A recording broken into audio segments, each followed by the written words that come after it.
pressures and stress, schedules and appointments, holidays coming in, a 9 to 5 rush. 9 to 5 rush. Does that sound like life? You know, for all of the hurry and tension, let me explain something. Time doesn't really exist. The essence of reality explores how the psyche, which you are, creates the reality you encounter.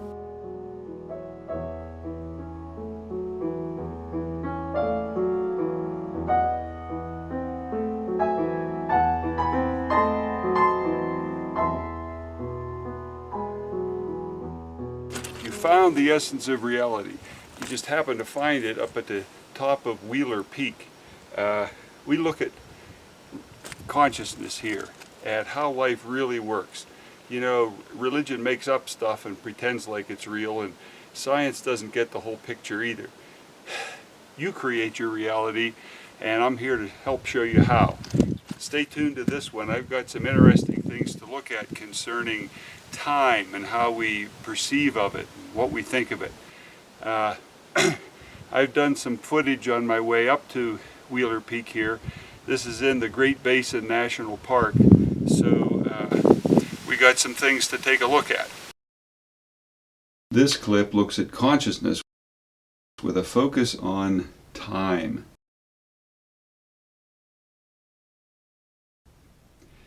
Some places on Earth you can step back from our standard addiction to time as dictator of life's processes and just be. Some spots are so vast and so quiet, so peaceful and removed from striving, from doing, from appointments and demands, that you can just stand there and be what you are. No need to measure and compare, no expectations, no requirements, no schedules. You're just there and you find yourself connected to the scene, it as much a part of you as you are of it. Theodore Roosevelt National Park in North Dakota is like that. These carved and colored hills, formed over ages of erosion, sit amid the seasons. No schedule there for the wildlife. No need for upward mobility among the trees and bushes. No pressure on the bison herds down there to file reports or submit resumes, shovel coal or prepare a meal. For them and all their surroundings in nature, time does not exist. I've always been a traveler and adventurer, so when I began to speak to groups presenting my perspectives and my books, it was natural for me to drive around between talks, exploring national parks, historic sites, sometimes prehistoric ones, and of course scenic wonders. On one tour in 2008, I had driven up a narrow road northwards into Utah. Heading my trusty vibe up the steep, frequent cutbacks into a higher plane, I stopped for a bit and peered out over the eroded plains below.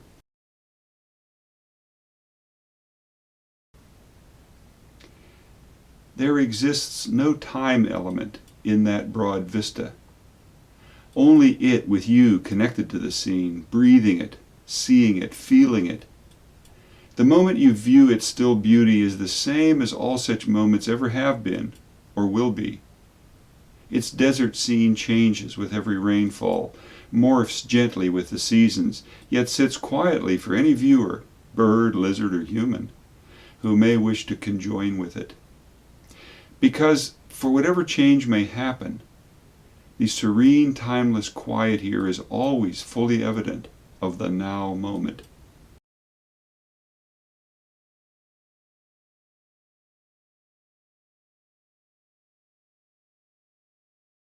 Tom Nair here.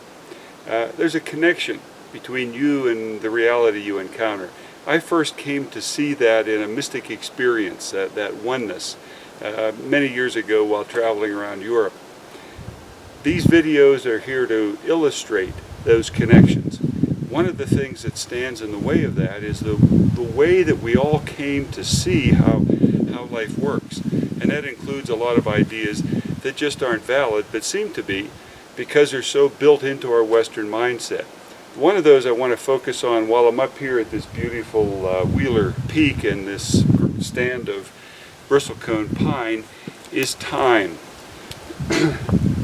This tree behind me here sprouted on this very spot well over 3,000 years ago. It was a full-grown tree edging the glacier that used to be here when Caesar was fighting the Gauls and Jesus was treading the dusty roadways of Judea. It was 2 millennia old when William outdid Harold to conquer England and had been alive over 3,000 years when the Revolutionary War was raging. The bristlecone pine grows in harsh conditions at the tree line and only in certain areas. It grows very slowly and survives for long periods because when part of it dies, that part doesn't rot, the rest keeps going.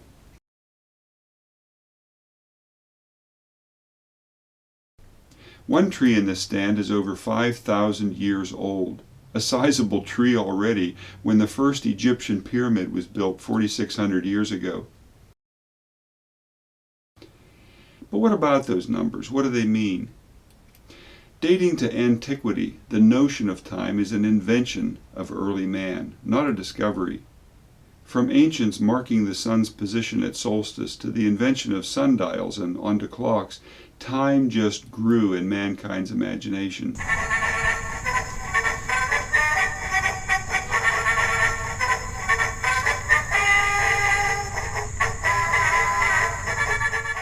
We have 7 days in a week because with sun and moon plus 5 visible planets that move through the night sky, our superstitious ancestors attributed each day's influence to a separate god. Sun day, moon day, and other days falling under the auspices of other gods. If Uranus were visible to the naked eye, we'd have an 8-day week. Months came from the moon cycle, and the year, of course, from the apparent shift in constellations as the Earth orbits the sun. These natural periods were important not only for the ancient nomads, who first thought up names for them, but also for their agricultural descendants, who needed to time the seasons for planting and harvesting. With the year as a measuring device, we can put the order of things into some kind of perspective, perhaps understand the notion of time a little better. Here's the first known image of people engaging in sex. It dates from 11,000 years ago. Some stone implements from Europe dating from 12,000 to 43,000 years ago. Long before that, though, our ancestors were making things. Here's a stone axe head that dates from 1.3 million years ago, and another more primitive pounding tool from 1.6 million years ago. But when these were made for whoever made them, it was simply the present, and no such thing as time existed. But if you look at the Earth and its place in the universe, all of that is quite recent. This dinosaur roamed a territory that's now western Colorado 100 million years ago.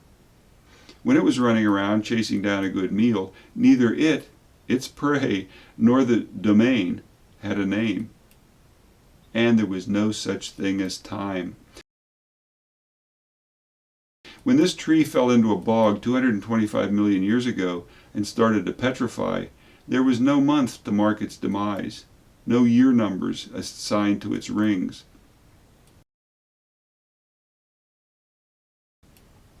When these rocks solidified on a molten moon surface 4 billion years ago, the Earth was nothing like it is today, nurturing life in every crevasse.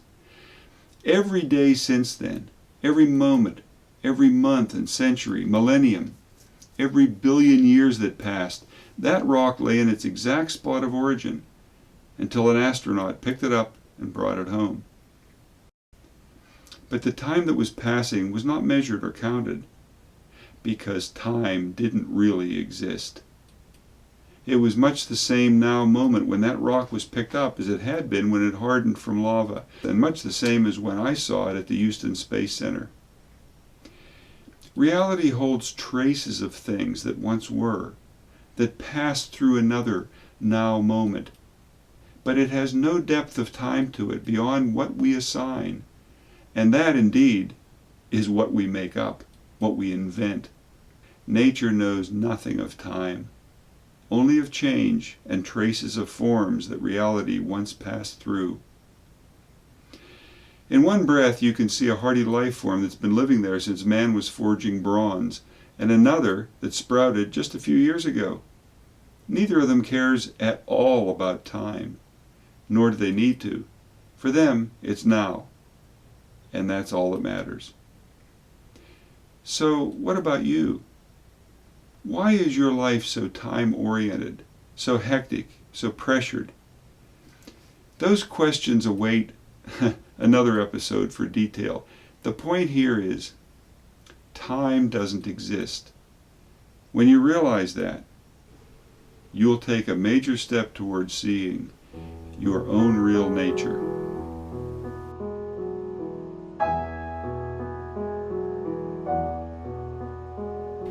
Some places on earth, you're just there and you find yourself connected to the scene, it as much a part of you as you are of it.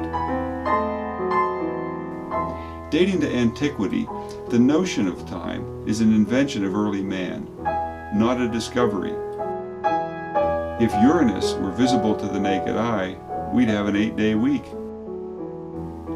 This dinosaur, when it was running around chasing down a good meal, there was no such thing as time. When this tree fell into a bog 225 million years ago, there was no month to mark its demise, no year numbers assigned to its rings. Reality holds traces of things that once were, that passed through another now moment, but it has no depth of time to it beyond what we assign. Time doesn't exist. When you realize that, when you come to see that clearly, you'll take a major step towards seeing your own real nature.